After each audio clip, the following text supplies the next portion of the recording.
Today we'll talk about how can you enable this sign or know how you can do that on your CallApp. So you just follow these ways, then it's going to work with you.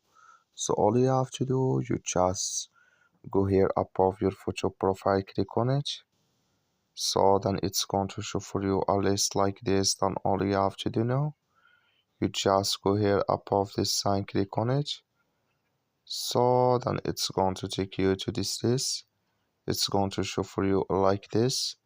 Then all you have to do now, so you just click here on overlay screens, you just click on it, you come to next step here, it's going to show for you like this.